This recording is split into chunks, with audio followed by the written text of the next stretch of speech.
Hello everyone, Gigo Siren here. Today we're going to talk about this little article in defense of the TTIP.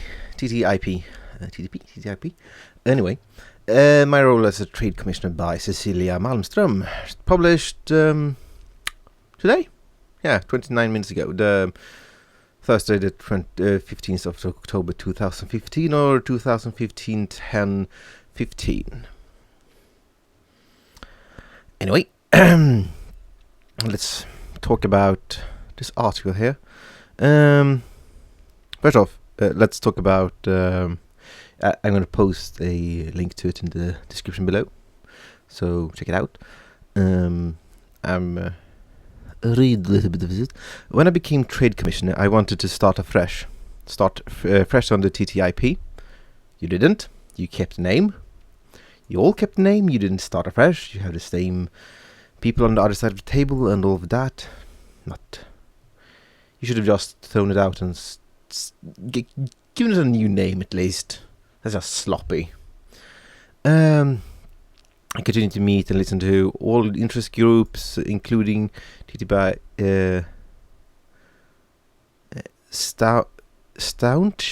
staunchest critics. Yeah, staunchest critics. So everyone in environmental groups, consumer bodies, trade unions, as well as small business owners trying to export to the US. There we have something that's very important, because it is actually hard to export to the US and import from the US. I will grant you that. But the TTIP goes much further than just lowering trade barriers, I think.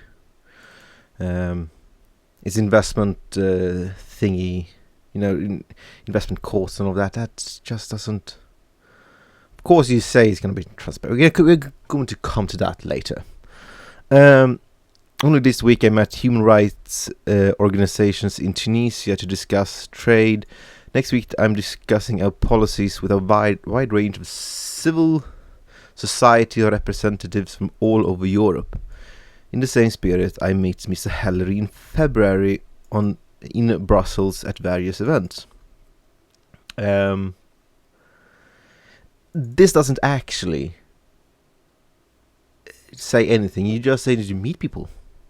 You don't say that you are negotiating for them or that you are listening to them. You just say that you met them and you listen to. I don't even think the word "listen" is even in the hell here. Listen. It's actually in there. Meet and listen. I can go to people and sit down and listen to them, but I don't have to engage with them. This doesn't really say anything. Let's continue. So Mr. Hillis' accusation that the Commission takes its steer from industrial lobbies is disproven by my record. No, it isn't. It isn't at all. You are a righty. You are, by definition, when you are a righty, when you are on the right side of this political spectrum, basically in the hands of. I know this is a generalization, but the way I've seen it play out here in Sweden is basically when the right-wingers, the righties, are in power, shit goes down, and it ain't funny. Selling schools for basically 1 crown. 1 single fucking crown. Selling a whole fucking school with all the computers, all the books, everything. To a private investor. What the fuck? And the TTIP will not undermine the NHS. The NHS has itself said, proving that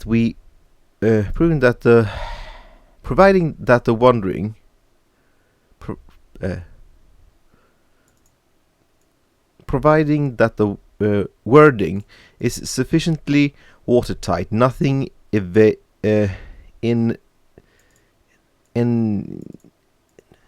envisaged in the TTIP should change the current position in the NHS regarding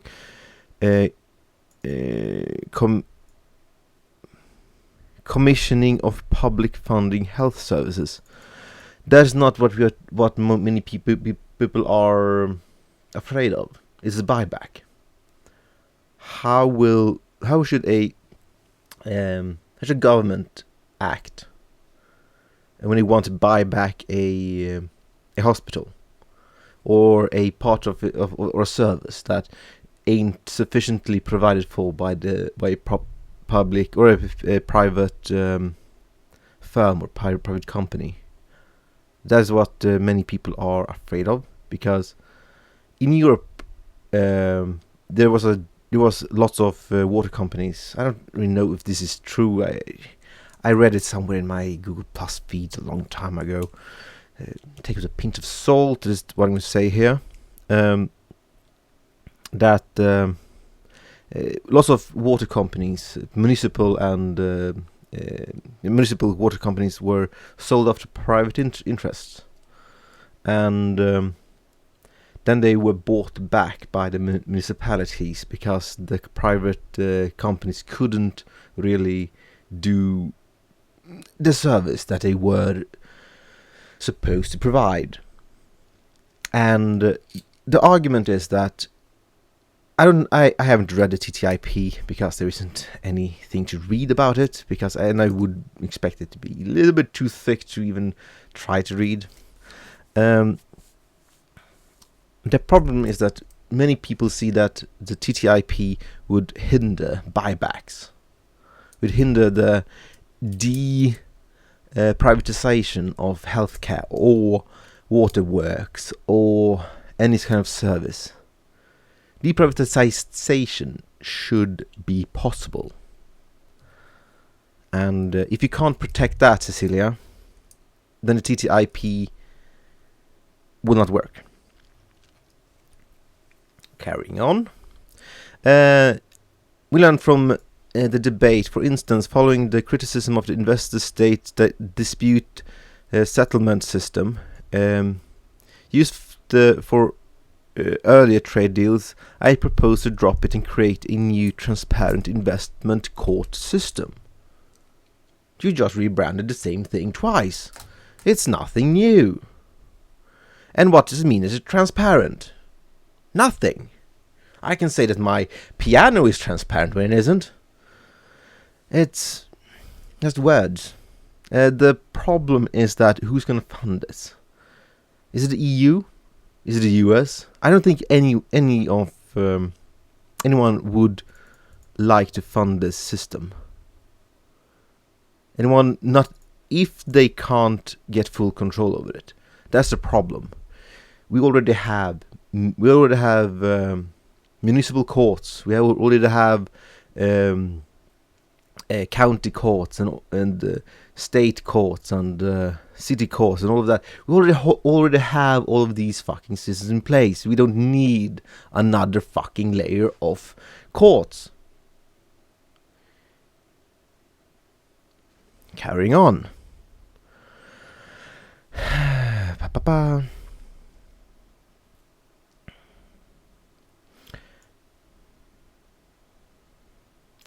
Revealing our hand to American partners. I don't think that partners is actually the right word to put here, because opposition. When you do deals, you have to not think of the person you are dealing with as your partner. In the end, they are your partners, but when you're negotiating with them, they are not your partners. There's a bit of change of word there because it's opponent or negotiation opponent or negotiation party, the other negotiation party, not a partner. You're not partners yet.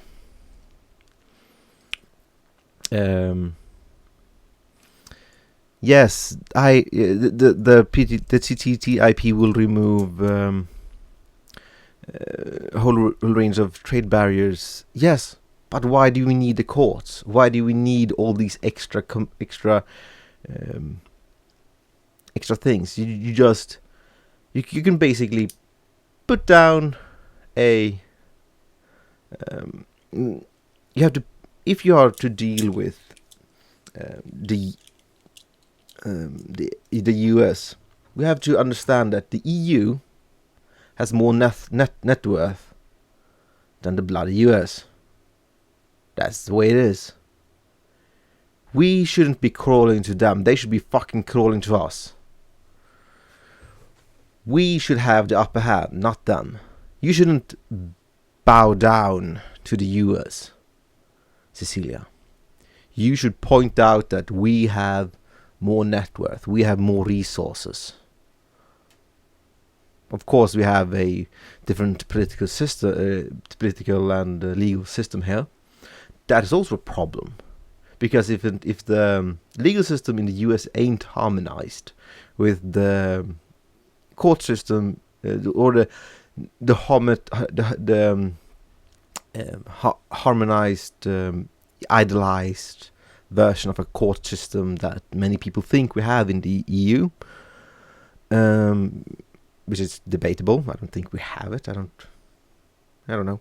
I don't think we have it. That would be nice, but the court system in the US ain't really that great.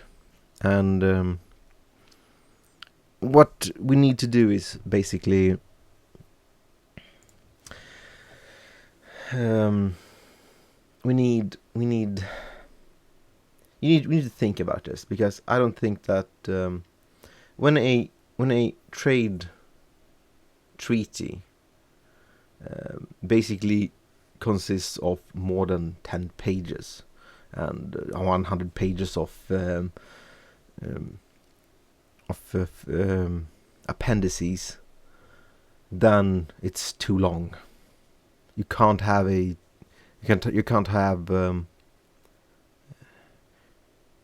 system that works like that.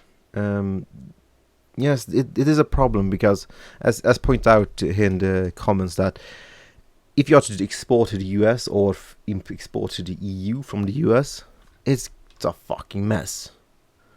But I don't think that this is gonna work, because first of all, the EU ain't harmonized. We don't live in a harmonized economy. We don't live in a harmonized court system. We don't follow by the same rules, not even in the EU. That is the problem. If you are to... Basically, the TTIP is too early. Until we get a solid European federation, a federalized Europe, I don't think that the TTIP will actually help, because we will have all these asterisks to all the points, all the bulletins in that trade treaty will have so many asterisks, because there's so many asterisks even in the EU. I mean, what does it mean to be a European citizen? Because if I can move to France, down to, what is it called? Down here, what's it called? The French Guinea, whatever. And but I can't move to these islands here for some reason, because despite them being French, there's so many asterisks that are attached to the way the EU works that it's not even funny. I didn't see that. Let's see. I was talking about French Guinea, because I can't move to those islands there for some reason, despite we being basically just across the sea. Just makes sense. Anyway, the asterisks are problematic when it comes to a union. The union ain't We ain't harmonized. We don't have a harmonized court system in the EU. Or do we? I don't think so. Correct me if I'm wrong. If I'm wrong, I'm wrong. But I'm 50% certain that we don't, 59, 60% certain that we don't have a harmonized court system in the EU. And that's not a bullet to bite in. That's one question that probably should be on the agenda, but it isn't.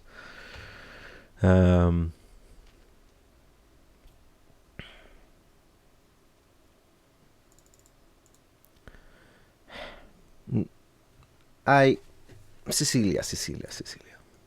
Mrs. Malmström. I don't like you. You don't like me, probably. You probably... No, we don't know each other. Of course, I don't dislike you that much, despite what I said, but... I don't know you. I don't like the party you represent, that's all. I'm not a righty. I'm more of a lefty. If that makes sense. Or I think I'm lefty. But I'm not for all that social justice crap. That's just help people when they need help. It's my motto, you know. Anyway,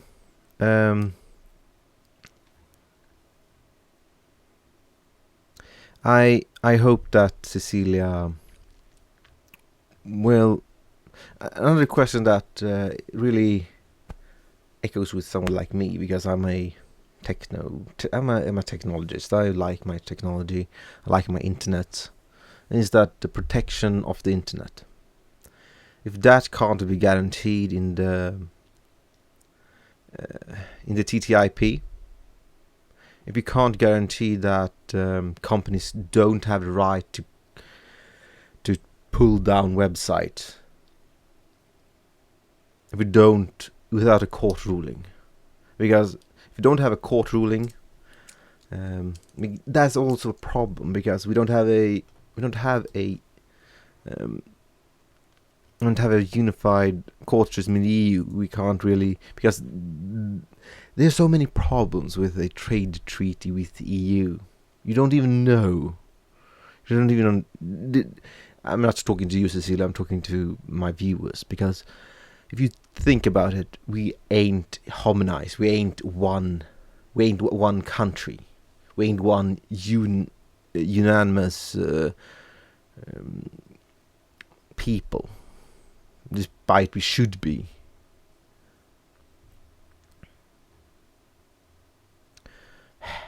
Well, I will... If we're going to talk about Hillary's article, by the way, let's talk about that. Here we go. Hillary, I don't take this... I overreacted to that one, basically, because I think that you both did wrong here. Hillary should have understood that no, she doesn't take her mandate from the European people. She takes it from the European Parliament. The European Parliament, in turn, has its mandate from the European people. So she indirectly takes her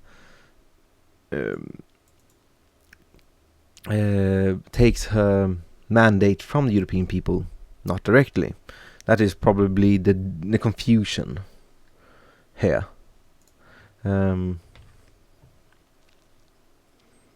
But I still I just don't understand the new transparent investment court system.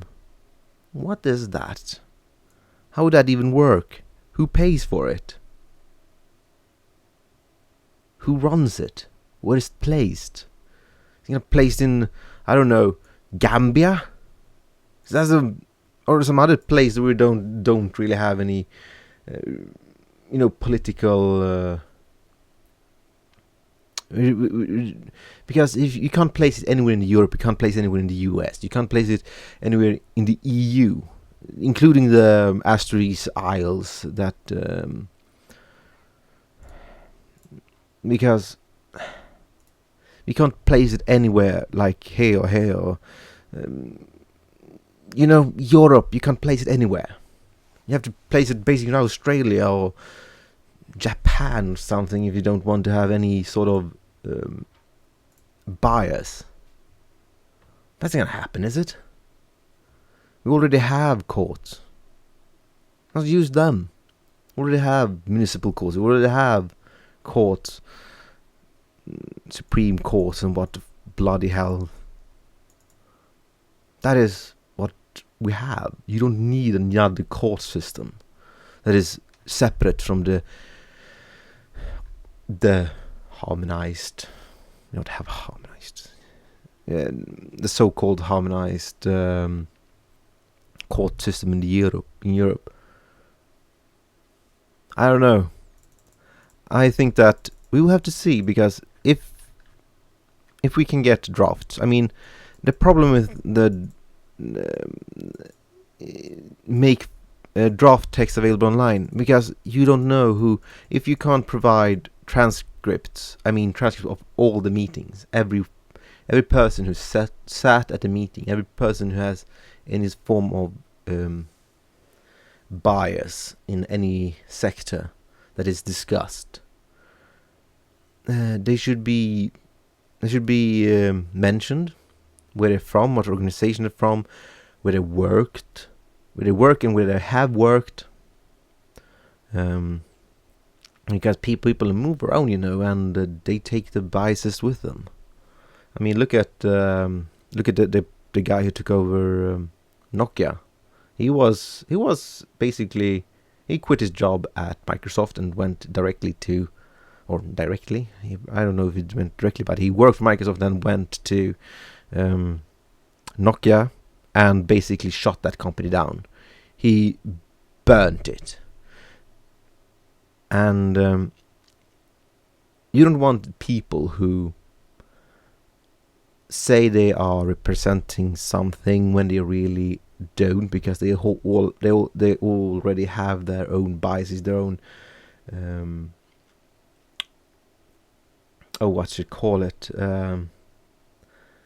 their own leanings, their own friends and all of that, or friends and family that work with these organizations. It's a clusterfuck, basically, because as we all know, we all have 6 degrees of separation from everyone else in the whole world. You can't. It's hard. I know, and I just hope that if we're going to make the TTIP work, first off, change the name. Second off, throw everything out. I mean, burn all the papers. Publish the papers and burn them. Third, make sure that every draft, even the first bloody drafts, are published. What's exactly said in them. And make sure that the drafts are really marked as, when it's big text on the side of it that says this is a draft, this isn't final, just to make sure that people don't misunderstand. That is bloody irritating. The TTIP can be great. I'm just not optimistic. If we can, I don't think that the transparent investment court system is going to help. That's all. Because it's just one more layer of courts. And where's going to be placed?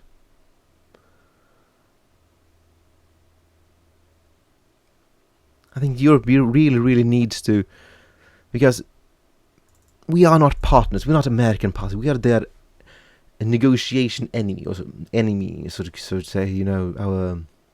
We have our interests. And they have their interests. We have to see this as a game of chess, basically. We have to outwit them. That's why Cecilia says that negotiation. We can't reveal our entire hand to the American negotiators. She says partners. Wrong word, Cecilia. Wrong word. They are not your partners. They are your They're your opposition. They're the people you're negotiating with, the other party. Take it from me, don't use words that ain't true. You can't use the word partner when you're talking about Americans. Please. By using the word partner, you are undermining the negotiation on your part. They are not your partners yet. They're not our partners yet. Well, my name is Inigo Zaran, and thanks for watching this 25 minutes long rant on an article from The Independent. The article I was talking about, a letter in defense of the TTIP and my role as Trade Commissioner by Cecilia Malmström, published 2015, 10/15, or Thursday the 15th of October 2015. Anyway, sorry about that weird voice. I just have when I say dates, it's sort of mandatory, I think, for me to say really strange things. Anyway, my name is Inigo Zaran, and thanks for watching.